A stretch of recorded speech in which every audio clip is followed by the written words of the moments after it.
Today is Tuesday, May 11th, 2010.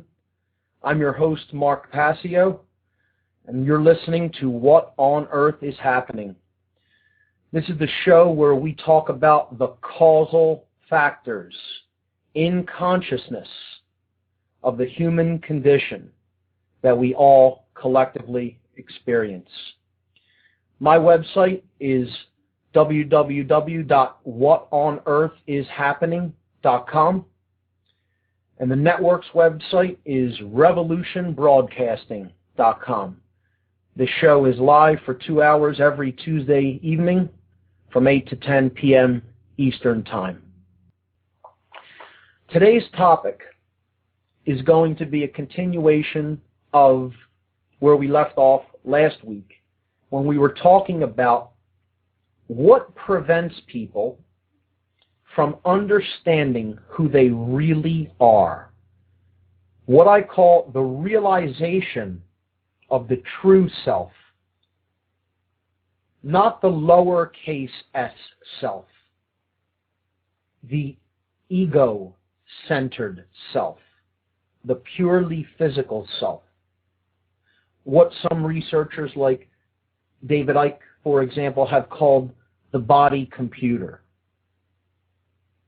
The 5 sense physical world self, lowercase s. What prevents us from understanding our higher self? The self with a capital S. So, why is this important to understand? Why is this a critical distinction to make between these two aspects of the same word, the self? Well, we started this program weeks ago, and I brought up the idea that ultimately all knowledge really worth understanding is self-knowledge. The knowledge that is going to really get us out of the mess that we are trapped in right now is knowledge of who we ultimately are. Self-knowledge. This is important because if we are to understand the root causal factors that create the suffering that we experience here on earth, we need the ability to tell truth from falsehood. And ultimately that comes from knowing who we really are, from understanding the true self, the higher aspects of the self. And this is what consciousness really is. Consciousness is letting go, true consciousness is letting go of attachment and illusion, getting out of fantasy land, of believing in fantasy and nonsense. And it's understanding what is real versus what is not real. Understanding truth, which is what is real, what actually is, from falsehood, which is inaccurate perceptions of reality or outright deception and lies. And sadly, the reason that humanity is in the unfortunate position that it is in right now is because vastly more people than not have not developed this capability. The ability to understand and be able to tell truth from falsehood. This is the underlying causal factor of why we suffer. And I will continue to stress that every week here. I will continue to repeat that every week. That is the root primary cause of what is taking place on this planet. Now, when we talk about issues like truth, invariably there will be people who insist upon the idea that there is actually no such thing as truth, that perception is reality.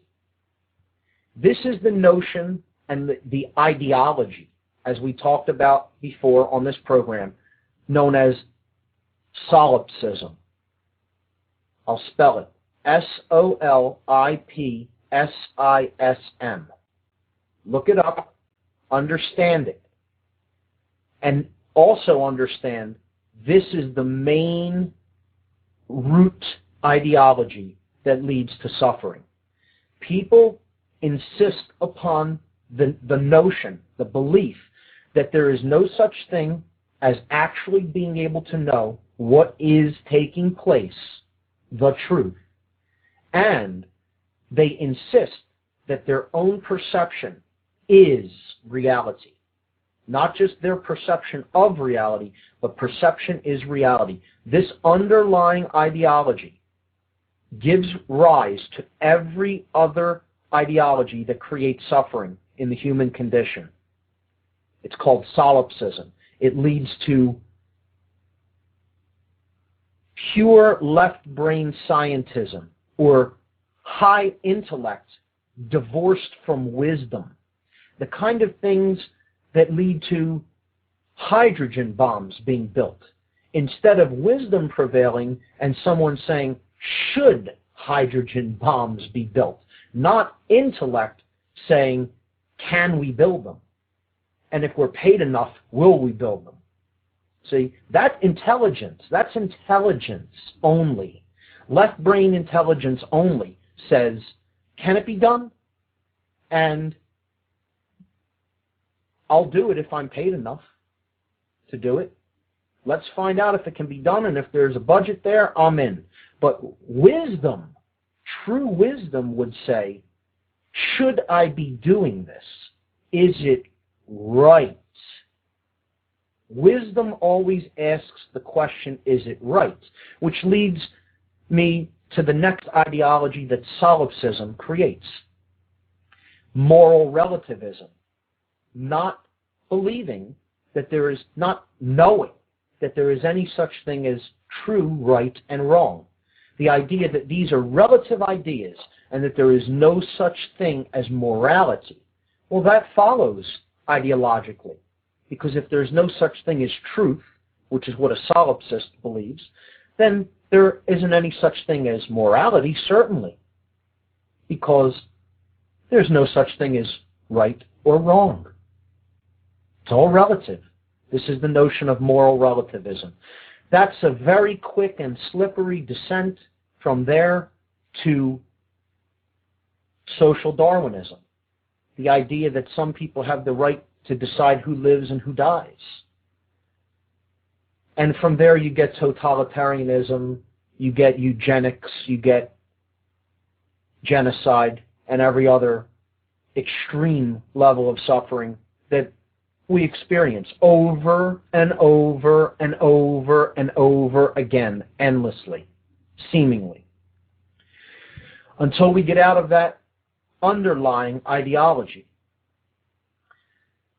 So we discussed that, and that's very important into understanding what blocks us from understanding the higher levels of self. We talked about the aspects of human consciousness: thought, emotion, and action, and how those three have to be brought into unison with each other, such that we are a being that as they think, so they feel, so they act, and that they cannot be internally divided through the force called opposition, internal opposition within. That's what divides our thoughts, our emotions, and our actions, and gets us to take action against what we really think or believe or feel. We also discussed the human brain. We talked about the components of the brain, because that's part of understanding who we really are. We need to understand how the brain functions. Okay? We need to understand what will balance or imbalance the brain. And we talked a little bit about brain imbalances.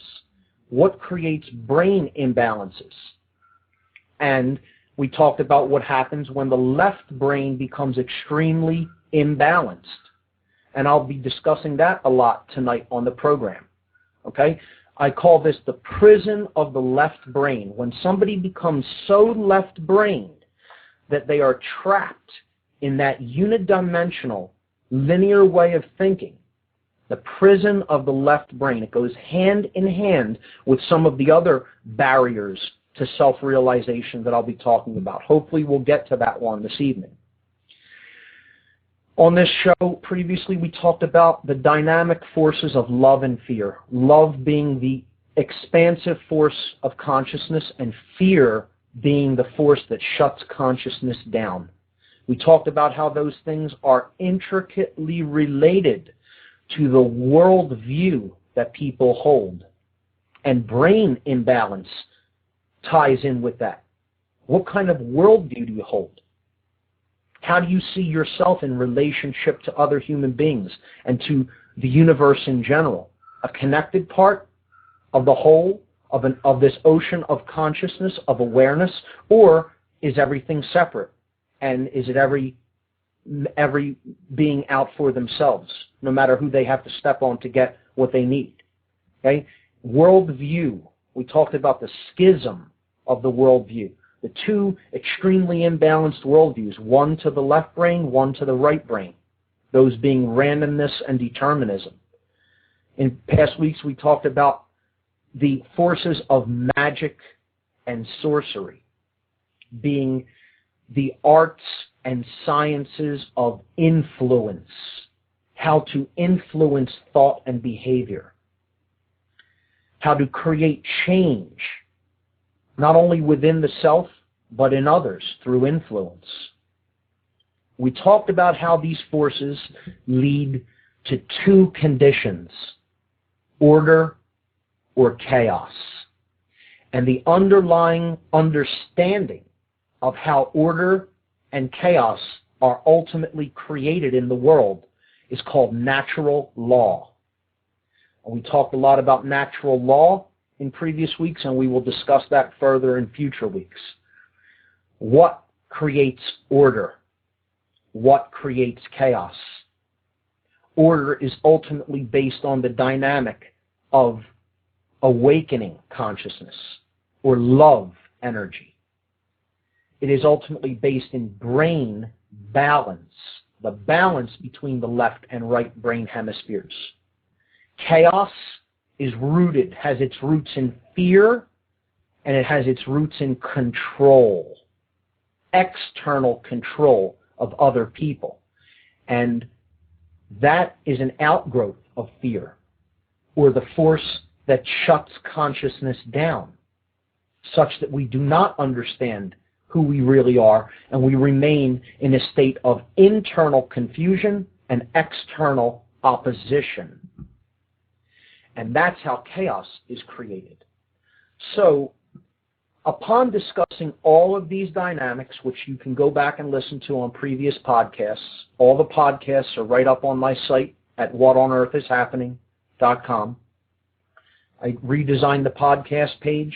You can listen embedded right in the page, or you can choose to download the MP3 and put it on a mobile audio device. And now there are pictures up there that are associated with each particular podcast. So some of the topics that are discussed, there are associated images.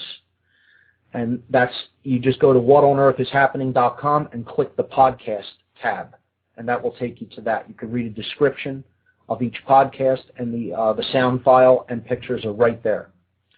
So, last week we began the discussion of the barriers to self-realization. And I'm going to continue with that now by relisting them, and then we'll take them one at a time, and I'll continue to expand upon them, each individually. There are four main barriers that block us. These are walls that are already erected from the time we come into the world, and that we continue to strengthen, we continue to to erect these for others to come after us, to perpetuate the same condition. And that is ultimately the lack of understanding of who and what we really are. These four main barriers to awakening, to the realization of the true self, are as follows. The five sense illusion. That's number one. This is identification with matter, with the material realm. Identification and continual focus upon only the physical level of being. Now, the physical level of being is important, but being so attached to it that you really pay no attention to the mental or spiritual levels of being will get you in the mess that we've gotten ourselves into. So that's the first barrier to really waking up. The identification with the world of matter. Not understanding it as a construct for experience, but actually believing that's who we are. Number two, the second barrier to the realization of the true self, the higher self, is ego identification.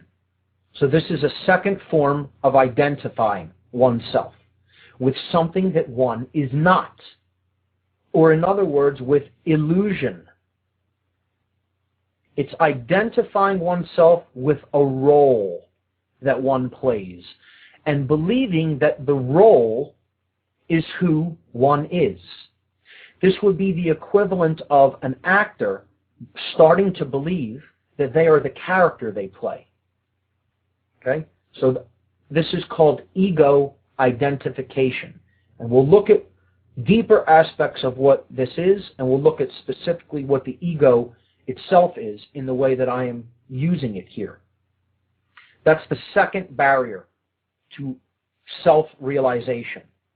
The third barrier is the prison of the left brain.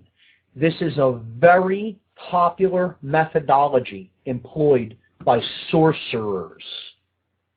People who want to control other people and not have them fully be aware or see how they are being controlled.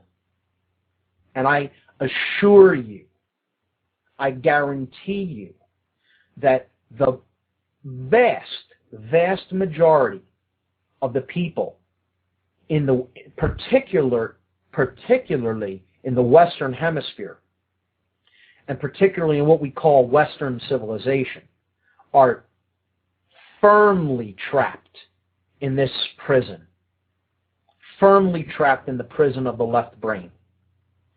This is the inability to think in a non-analytical, non-linear, intuitive way.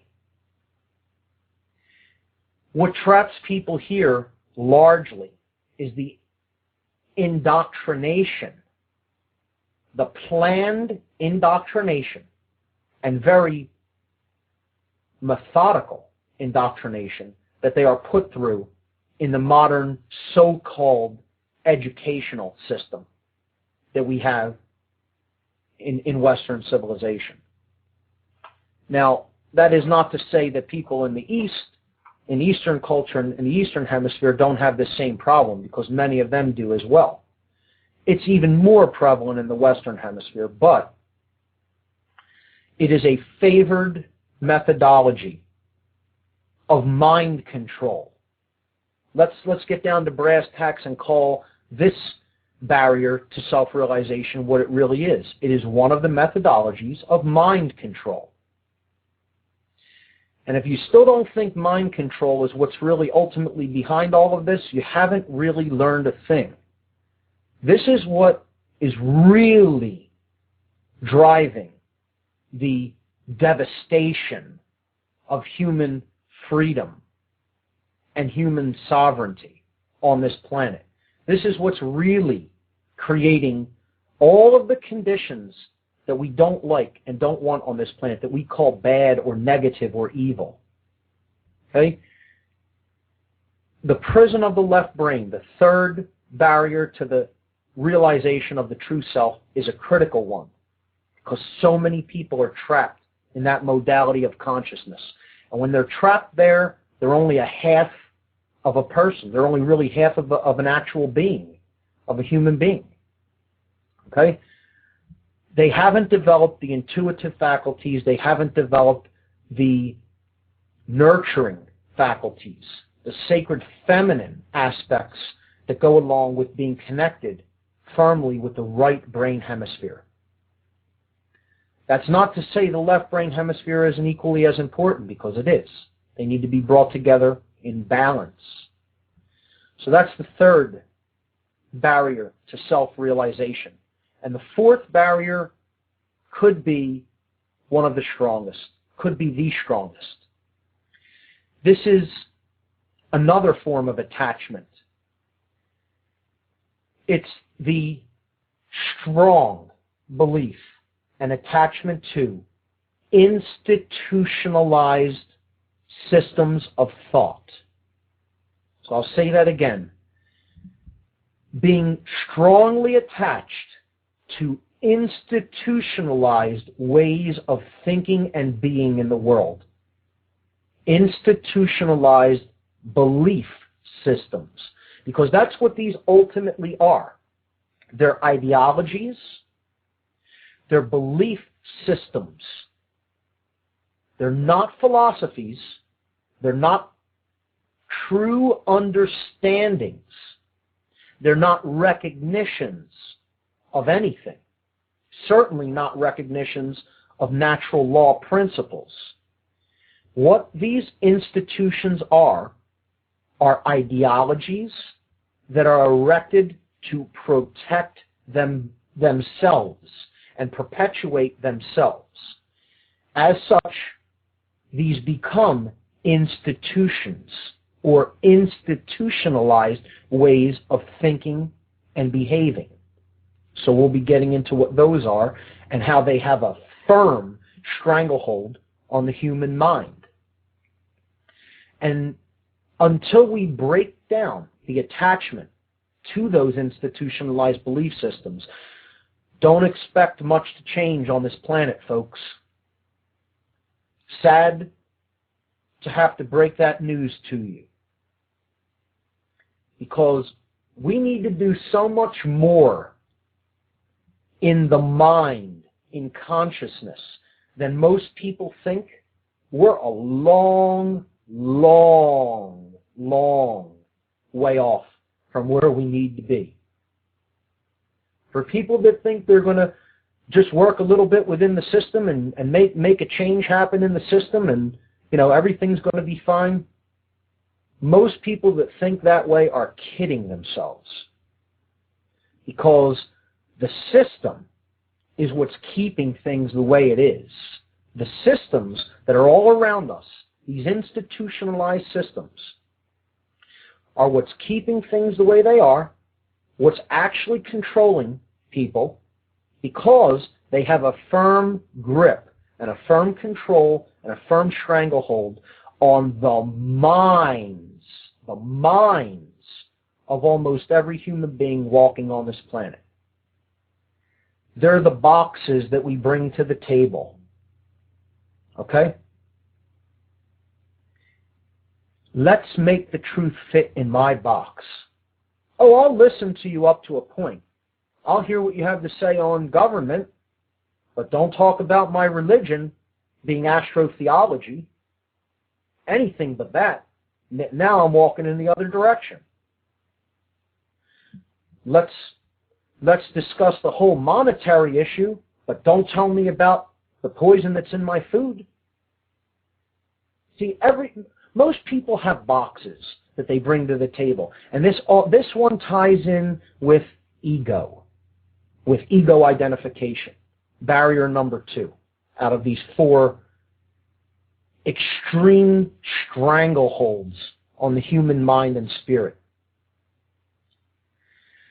Ego ultimately is the inability to say the three words, I was wrong. That's what ego ultimately is. And I was in a car a couple of days ago talking with a couple of gentlemen involved in the Tesla Foundation, and I was talking to them about some things that I thought I was sure and right about. And I'll briefly, as an aside, just tell this anecdote.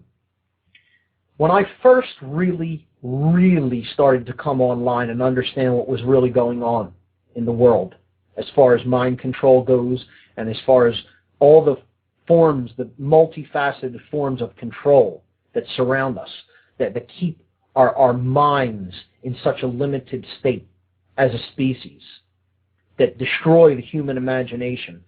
I was still quite naive at that point. And I thought it would just be a matter of alerting some of the people around me to what was going on and explaining to them that people who don't have their best interests at heart were getting them to believe in all of these things that aren't true.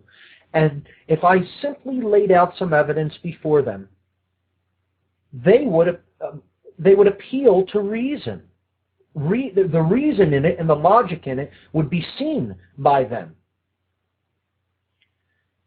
How wrong I was, as anybody who is at least a semi-decent level of being quote-unquote awake or conscious could tell you. It isn't just a matter of explaining information to people. See, because they're shut down at a deep ego attachment level. They're shut down. Their consciousness is shut down from the level of the inability to admit that they are wrong about something that they are firmly attached to, that they believe is the case, that they accepted as their perception of reality and began to believe that that is the accurate perception. So they formed an attachment to it. And giving that up, even beginning the process of giving that up, is too much for them to bear because they have their identity wrapped up in it. Or barrier number 2. Their ego is identified with it. They're attached and identified with that belief. So this is what we're going to be more deeply talking about and further fleshing out for the remainder of this program. I'm going to start with number 1, which we touched on briefly at the end of last week's show, and that was the 5-sense illusion. The 5-sense illusion. We talked about that the 5 senses are our ways of experiencing reality. There are ways of experiencing the universe. These are our biological technologies. Our eyes. These are receptors for certain visible wavelengths or frequencies of light. So the eyes are one of our receptors, antennas, if you like, ways of picking up frequencies. You have your ears. You could hear sound frequencies within a certain range that the equipment, the biological equipment we have, is attuned to, that is capable of picking up. We have smell, which works on the same principles. We have touch, and we have taste. The 5 senses. Now, why do I call it the 5-sense illusion? Well, this is because what we get wrapped up in is identifying with the frequencies, the wavelengths that we can pick up with the sense perception organs. We get wrapped up in the notion, in the belief, in the idea that this is all that exists. Hand in hand with that notion that only those minuscule frequencies in the totality of the frequency ranges that do exist, that we can pick up, are the only ones that exist. Okay? Hand in hand with that flawed perception or way of seeing what we can perceive goes the notion that matter is purely solid and that it is a solid physical thing. Now, that is an abstract notion, is an abstract thought. And most people have a difficult time with that one. The people that have a difficult time with that one usually are the very left brain imbalanced or left brain prison people. Okay? They have a problem with that one because their five sensory perception is telling them, wow, matter is solid. I can't put my hand through that piece of wood or that piece of metal or that brick. Okay? It's solid. It is solid at the macro level at which we experience it. So what I want to start to talk about today, and I'm going to spend a decent amount of time on this, because in my presentation, when I give it live, I don't really get a long time to flesh out this idea, and I think it's critical for us to understand how this really works. So the five sense illusion of matter, when we're talking about large amounts of matter, or the macro domain, macro meaning big, large things, things that we can see, okay? We experience them as solid, but what they are made of are atoms. And if you ask anybody that knows even a little bit about the structure of an atom, they will tell you, one, we don't really fully understand what an atom is even to this day. And two, an atom is anything but solid. It contains upwards of 99.9999999% empty space. And those quantum physicists, those who study matter at the quantum level, the very, very small scale, will tell you even that level, even that small amount of matter that we think is solid is actually, when you get down to examining it, only a tendency, only an expression of energy, only a potential, that being the key word, potentiality. So in the next hour, we're going to continue to flesh out the five sense illusion and how this potential, which is pure energy, becomes manifested as a physical particle, physical matter, and as events in our reality. Okay? I'll flesh that out in the next hour. Welcome to hour 2, everyone. Liberate your soul and mind. It's waiting for you all to find. What great advice. For those of you who might be interested, the intro music that I play on this show is by the band Cathedral. They're one of my favorite bands out there. Great guy, Lee Dorian, heads up that band. They're from the United Kingdom. We were talking about the barriers to the realization of the true self, the barriers to self-realization. Now, right in the word realization, there is a clue to what it is. You are using your real vision because you are using your real eyes. This is not accidental. This is not coincidence.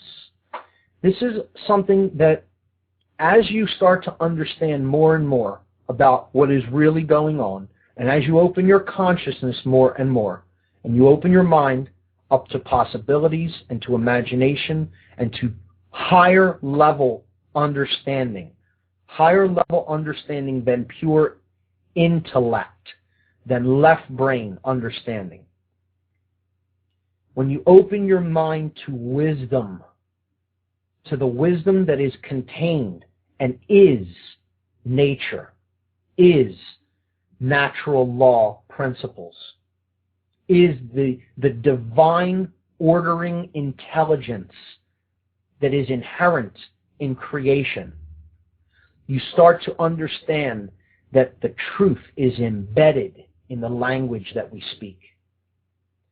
Words can tell us so much about deeper meaning, deeper purpose, and to help us to gain an accurate perception of reality regarding what's taking place within us and in the realm in which we exist, the so-called external world. So right in the word realization is real eyes, phonetically. Realization, using your real eyes. Kind of like in the movie The Matrix, when they unplug Neo from his pod, and they're rebuilding his muscles. They're helping him to be able to function in the real world again because he was trapped in the land of illusion. He was trapped in fantasy world in the Matrix. And he asks, as they're assisting him in this process of helping to build up his strength, he says, "Why do my eyes hurt so much?" And the answer that comes back from Morpheus is, because you've never used them. Because you've never used them. Most people here are not using their real eyes. They see things from a skewed perspective that is based in brain imbalance, that is based in fear, that is based in a poisoned view of themselves and the world in which they live, and most of all, is rooted. And the reason that it is there is due to deep, deep mind control.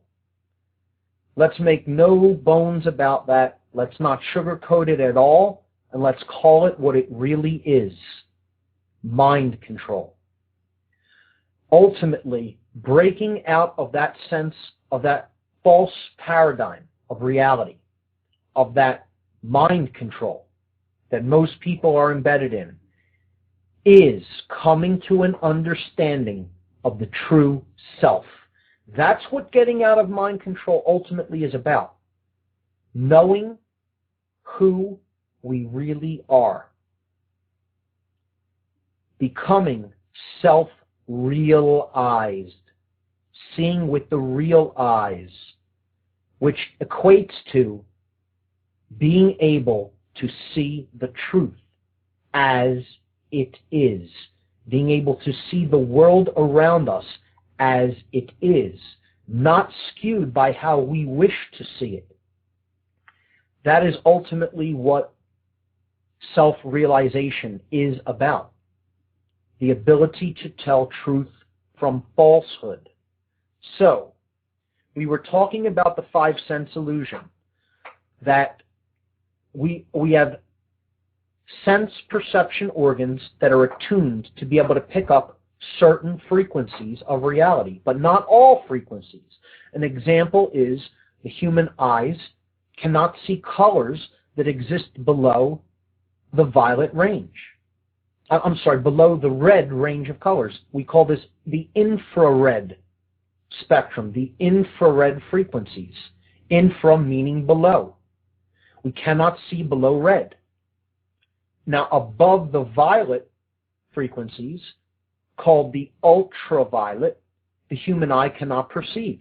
Does that mean there are no frequencies that exist at either of those levels, below the red or above the violet colors of the spectrum, of the visible spectrum? No. Of course there are frequencies there. There's an infinity of frequencies there. The eye is not attuned to perceive them, and therefore we can't see them. It doesn't mean they're not there. A dog whistle is another great example. The human ear is attenuated, is attuned to being able to receive and pick up and process and decode certain frequencies of sound. Does that mean other frequencies of sound do not exist, that other beings with different sense perception organs or biological technologies would not be able to perceive? Of course, would be able to perceive. Of course it doesn't mean that they're not there. Okay? A dog can hear sound frequencies that a human ear cannot perceive. Well, to a very left brain or a very five-sense trapped individual, when someone blows a dog whistle, they would say there's nothing there. That doesn't exist. There's no sound there. No sound is being generated. Well, sound waves are leaving that dog whistle, and they are striking your eardrum. Your eardrum does not have the capacity, the ability to pick up that frequency. Doesn't matter whether you want to or not, whether you believe that sound exists or not. It is there. And you will understand that it is there. Just blow one around a dog. Okay? They can perceive it. We cannot. Perception is not reality. When people are locked up in the notion that only that which they can perceive with the five senses is that which is actually taking place around them, they're fooling themselves. They're entering the land of illusion. They're entering deep ego, which is not the barrier number 2, ego identification, and it fits hand in hand with the five-sense illusion. We were talking at the bottom of the last hour about how people not only think of reality as only that which can be perceived with the five senses, but as matter, as being completely solid and physically solid and real from a perspective of this is actually what exists and this is all that is. That matter is the only thing that is important. This ties in with the notions that physical survival is all that is important, that only physical well-being is all that is important, no matter how much the mind may degenerate or the spirit may degenerate. And this is a very, very deep and difficult trap to be stuck in, and it's difficult to get out of. Because once we're attached to these notions that the things we can perceive are all that exists and that matter is completely solid, we get into the state of having a severely limited idea of what is actually possible. Because we have a severely limited idea of what reality contains. So we're cutting ourselves off from different choice points, you could look at it as. We're cutting ourselves off ultimately from imaginative potentials. And that was what I left the last hour off on, was that matter ultimately is actually not solid, but is a potential energy. It has a potential to exist. If we look at the quantum level of matter, we will see that all matter really is energy that is vibrating at a certain frequency. That's all it is. It is not actually solid mass as we think of solidity. Now, all matter is made of the same basic substance. Vibratory energy. This is the basis of physical reality. And all reality, all matter shares these same properties. It's what we are made of. It's what the stars and galaxies are made of. Okay? So from the very, very, very, very small to the very, very, very, very large. From the micro domain to the macro domain. Essentially, matter is vibratory energy. That's the key thing to keep in mind. It ultimately does not actually have solidity as we are used to thinking of solidity.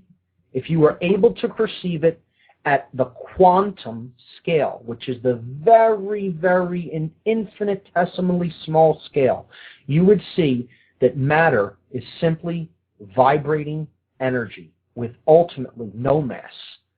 Think of it like a guitar string that is plucked, and when you see it move, you can think of it that, oh, that string is in all of those places at once. Okay? Think of it like, what if you were to spin around a jump rope so fast that it looked like a ball to the visual field? Okay, like a fan, right? A fan blade is not in all of the space that it spins in. The blades are only in half to 2/3 of the space that the full fan actually spins in. Now, does that mean that you won't perceive that fan as something that's solid if you put your finger in it? Sure you will. But it doesn't mean that the entire plane on which the fan is spinning in is the solid part of the fan. It's the same thing with matter and energy. Vibration is what makes energy appear solid. So if you were to take a string or a jump rope, as I gave an example of, and twirl it extremely, extremely, extremely fast, you could almost make that appear like a solid ball of matter, because no one's hand would be able to be put through it. It would strike the hand, and depending on how fast it was going, it would actually feel like something that is solid if you could not actually get any other piece of solid matter through it, if you follow the visual example I'm trying to construct. We have to understand that is ultimately what all matter is. Why is this important to understand? Okay.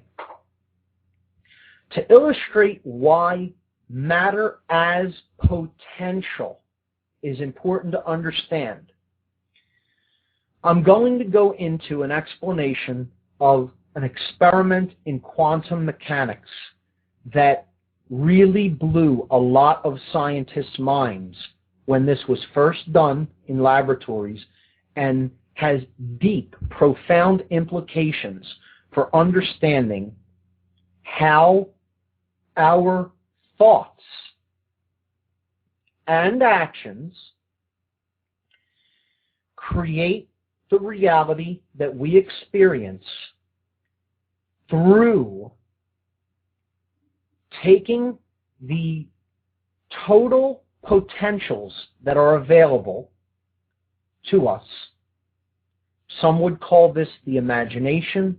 Some would call this the unified field. Some would call this the realm of pure potentiality. has been given many different names. Okay, the imaginal realm, the realm of pure potentiality, the unified field of existence. That is where all potentials are derived from and grow out of. To understand that better, we need to understand how matter works at the very, very, very small scale.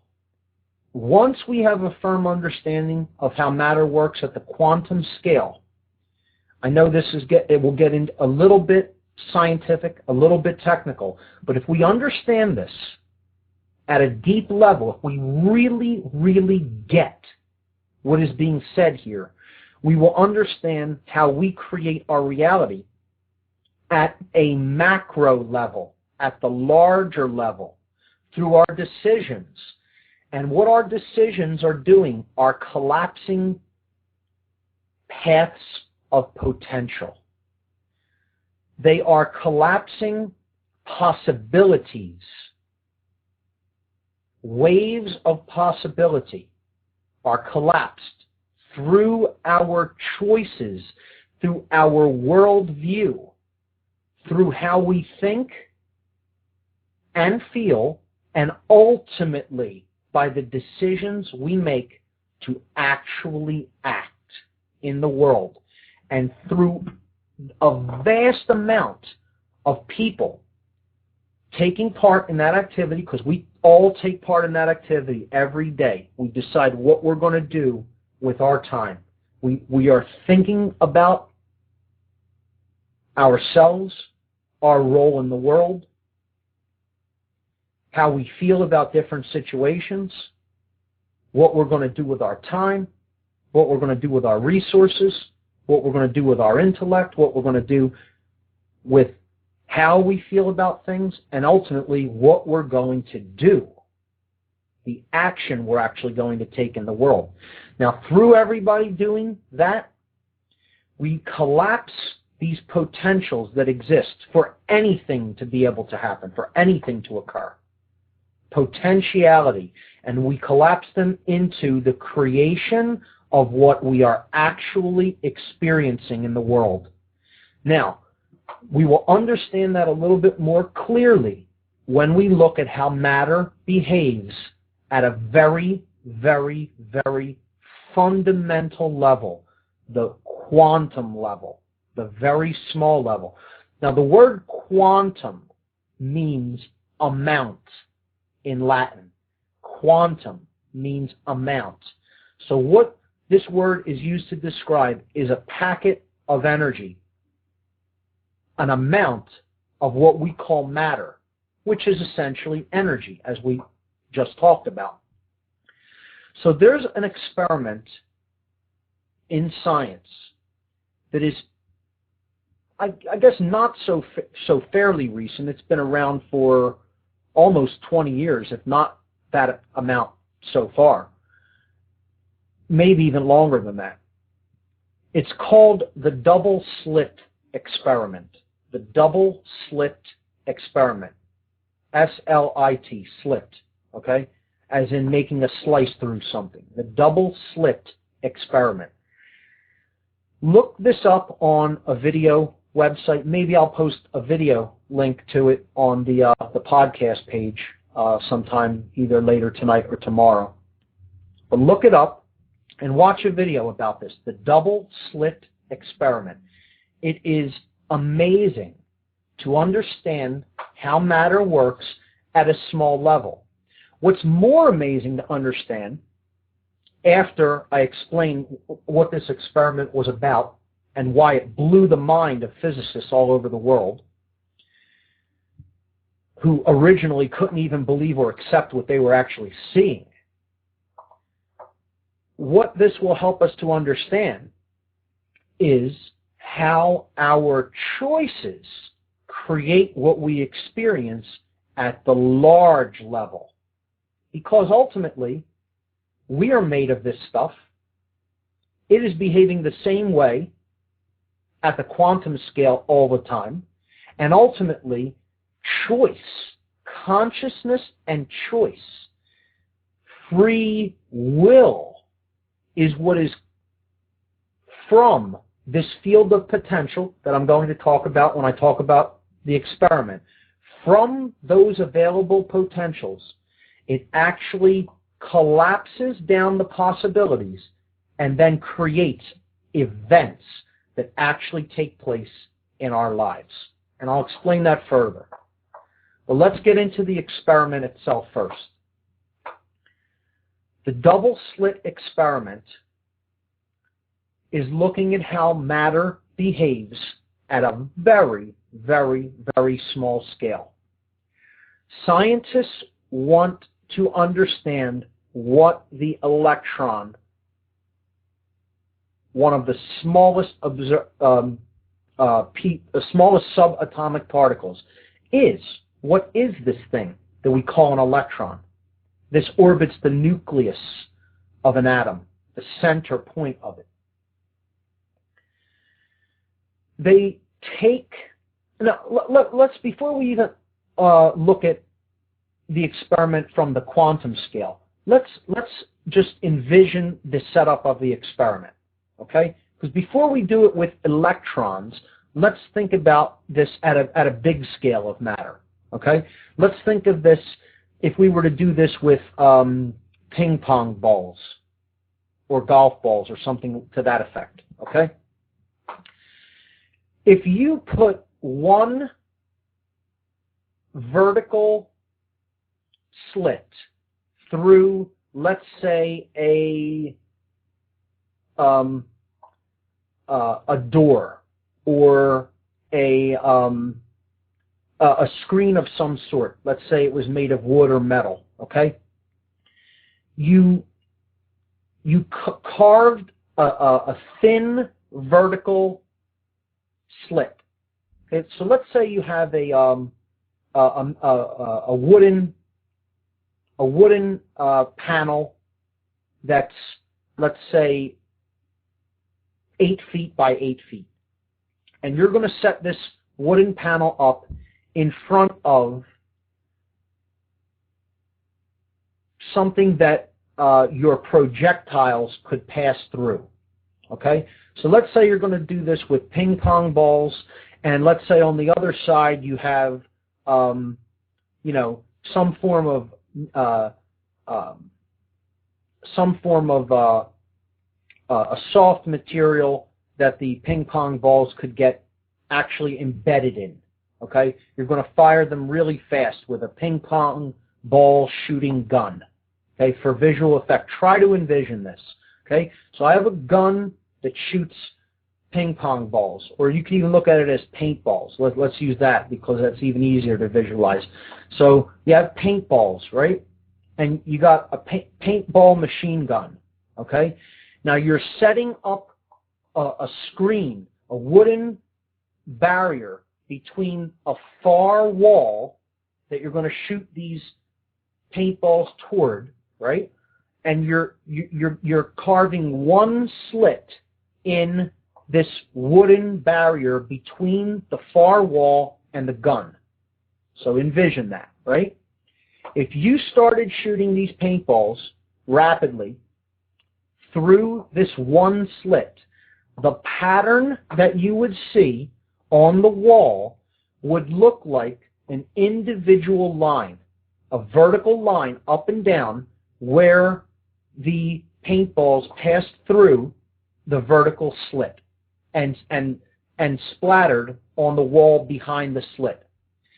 You would also have a huge mess of paint where the paintball struck the dividing wood, the dividing screen, the barrier that we put in front of the wall. Okay? Try to envision that.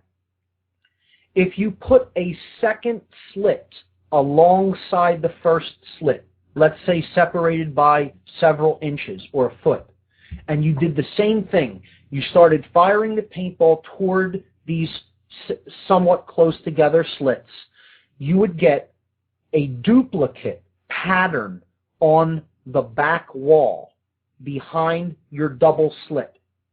Okay? So you have a barrier with two long vertical slits in it, and you're firing a projectile, like a paintball, through both of these slits. On the back wall, this is just common sense. Everyday common sense would tell you you're going to have a pattern on the back wall that look like the two slits, two vertical lines where the paintballs would have gone through one or the other of the slits and struck the wall behind the barrier that you put up with the slits in it. Okay? Now, some of those balls would have gone through one of the slits, some would have gone through the other slit, and some of them would have struck the wall, the dividing wall, the barrier wall with the slits, and not gone through one of them to strike the wall that is past the divider. Okay, so hopefully that is clear and people can envision that. If you have a hard time envisioning it, I recommend you going to some video site like YouTube or Google Video or something like that and just type in double slit experiment. You'll get many visual representations of this experiment which are extremely interesting. So continuing with this, it's self-evident. It's very obvious that when you pass large matter through one or two slits, the pattern that you would get on whatever form of measuring device you have on the other side of those slits would be vertical lines similar to the slit. Okay, so now what quantum physicists wanted to really study is how does matter behave at a very small scale? Is it the same as how it behaves on the large scale, or is it the same, or is it different? Does it behave differently when you go down to the quantum level? So what they did is, instead of firing large bits of matter, they fired really, really tiny bits of matter, very, very infinitesimally small pieces of matter, but pieces of matter nonetheless, called electrons. Now, they do this with something called an electron voltmeter. Okay? And, well, initially they did it with something called an electron beam. So they're passing this beam of electrons through one slit. Okay? And they get one line. But when they were passing it through two slits, they didn't get the expected result. They didn't get two lines on the measuring device behind the barrier with the double slit in it. They were getting the pattern that you would get with a wave. Okay? I'll say this again. When they passed a stream of very small pieces of matter through this double slit, they would get the result that you would expect with a wave, which is called an interference pattern. When you pass large waves like water through two slits, where the waves go through the slits, when they come out the other side, there is a crest and a trough to a wave. Where the crests meet, you have more energy. If a crest and a trough meet, you get a cancellation in energy. So you would see nothing in certain places, and in other places you would see a measurement of the energy with which the wave were striking the measuring device. This is known as an interference pattern. And you can see this when light passes through something that will block it. On the other side, you'll get something called an interference pattern. If you pass light through something that is translucent, you will get this pattern in the shadow on whatever the light is reflecting onto. So they did this with a stream of small, tiny, tiny, tiny bits of matter called electrons. Passed it through two slits, they get an interference pattern that you would expect with a wave instead of with matter. So what they did is they said, we want to confirm this result because we don't understand it. We're sending tiny bits of matter through two slits, and with larger matter, we get two lines.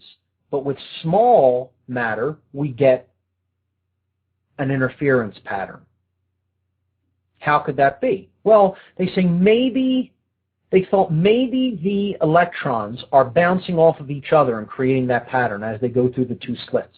So what they said is let's prevent that possibility. Let's take one electron at a time and send it toward this screen with these two slits carved into it and see what kind of a pattern we get on the other side, on the measuring medium, on the other side of this barrier with these two slits in it. So they take an electron voltmeter, which is capable of firing one electron at a time, and after hours of sending one electron at a time through this barrier with these two slits in it, an interference pattern emerges on the far measuring device behind the barrier. So think about this. This would be the equivalent of firing one paintball at a time through these two slits, and on the other side you don't get two lines. You would get a pattern that resembles a wave form, like water or like light. It's impossible for the wave pattern, the interference pattern, to have been created by any of these individual electrons striking other ones and so bouncing randomly and creating that effect, because they eliminated that possibility by sending only one electron at a time through the slits. Now, think about it. You would think that's absolutely impossible. How could they send one small bit of matter through these two slits and it not form two vertical lines, just like the large matter did? Well, that's because at the quantum level, matter is not solid. Neither is it really at the macro level, but it becomes seemingly so due to a specific quality, which is what the scientists began to understand when they introduced the act of observation. This is why this experiment ultimately became known as the observer effect. The observer effect. Okay?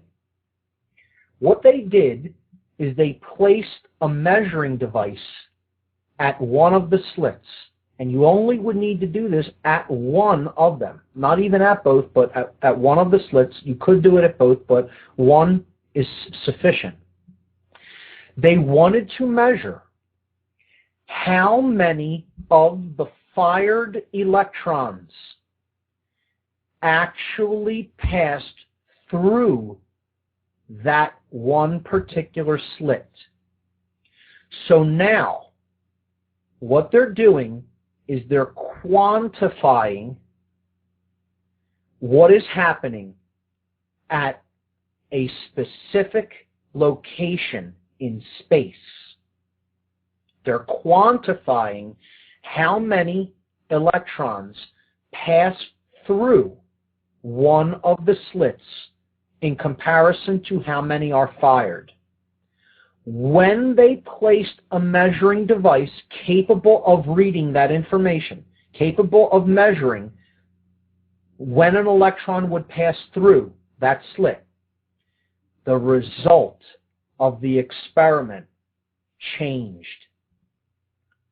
What they then saw on the measuring device placed behind these two slits was 2 lines. The electron went from behaving as a wave function of potential based upon the act of observing and quantifying the electron in space at a particular place, at a particular point, the point at which it enters one of the slits. By that very act of observation, the possibilities were collapsed. This showed the scientists doing this experiment that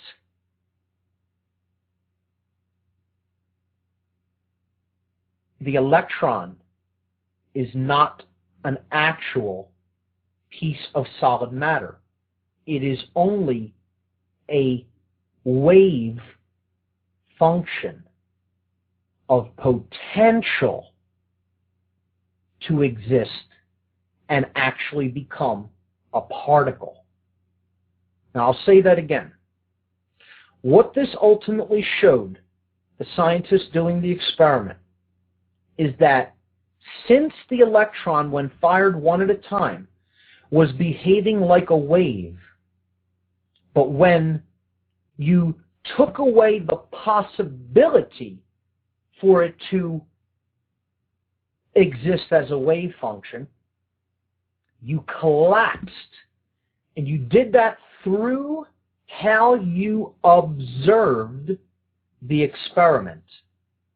By placing an observer at one of the slits and actually counting how many electrons went through one of the slits or the other, you collapsed the pure potentiality of the energy that that electron is.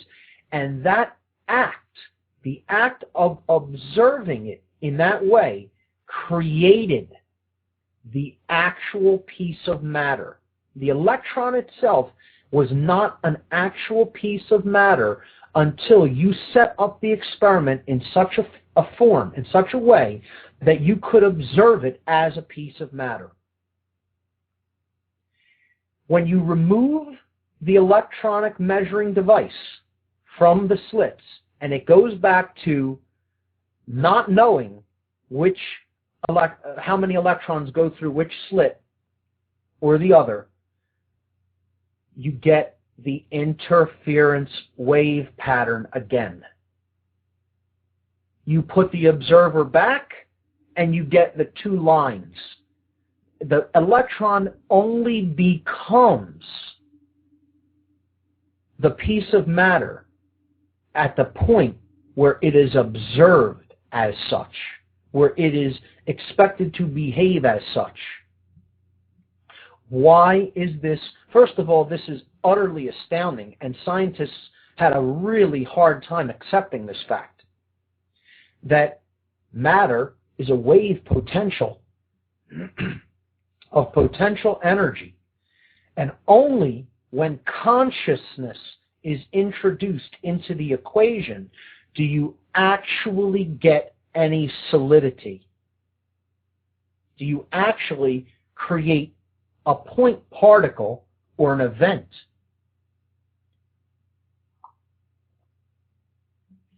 See, in the original portion of the experiment where they're sending one electron through the slits, it only really becomes a piece of matter when it hits the screen on the background.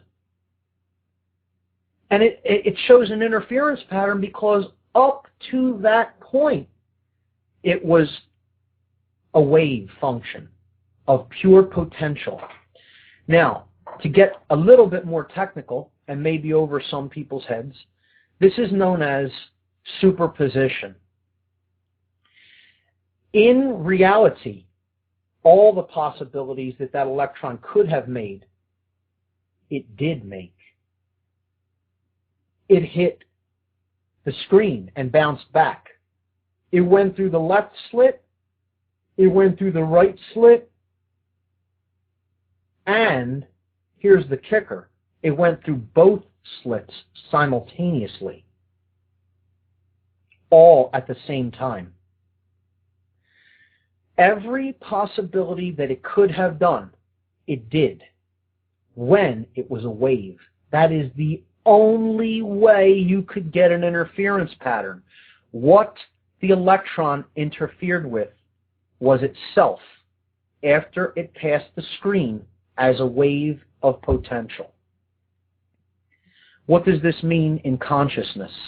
This means that until we observe things differently and think about our role in the cosmos differently, we are not going to be working with the availability of potential that we really have, and we are going to be collapsing that function, that wave form of potential, into something that we do not really want to experience unless we observe things differently and that we think about them pretty much drastically differently than most of us have been thinking about them. So this is the quantum double slit experiment. And what it ultimately explains is how matter behaves at the quantum level and how that is governed through our own observations and actually what we expect to see. We continue along the same way of thinking, we will continue to get the same results. When we change the way we are thinking, we will get different results. Consciousness and the act of observing, of being the observer, is what ultimately creates the reality that we experience. And this is not some New Age perspective. This is confirmed through scientific observation, and it is actually how things work at a macro scale. And what collapses all the field of potential and possibilities that we can experience is our choices. Free will decisions to take action is how we actually collapse all of the potentials that we can pull from, the field of potential, the unified field where all potentials exist. We then collapse them into events through our choices. And that's how we get what we experience. That is where I'm going to wrap up the 5 sense illusion. If you really deeply understand that experiment, if your mind isn't blown by that experiment, you didn't understand it. Okay? I'll say that again. If your mind is not really blown by that, you'll know you really understand what was explained there. If your mind is completely blown and you can't believe it at first, because that's what happened with the scientists. Okay? I strongly suggest checking out the video of the double slit experiment. And again, perhaps I'll post a link to one in the podcast section. But I'm going to leave the 5 sense illusion at that. Next week, we will continue to cover the barriers to the realization of the true self, and we'll get into ego identification, the prison of the left brain, and institutionalized belief systems. I'm going to wrap up the show a couple minutes early this week, and I will see you here next week at 8 p.m. Eastern Time. You've been listening to What on Earth is Happening. I'm your host, Mark Passio. My website is whatonearthishappening.com, and the network site is revolutionbroadcasting.com. Good night, everybody. See you next Tuesday night.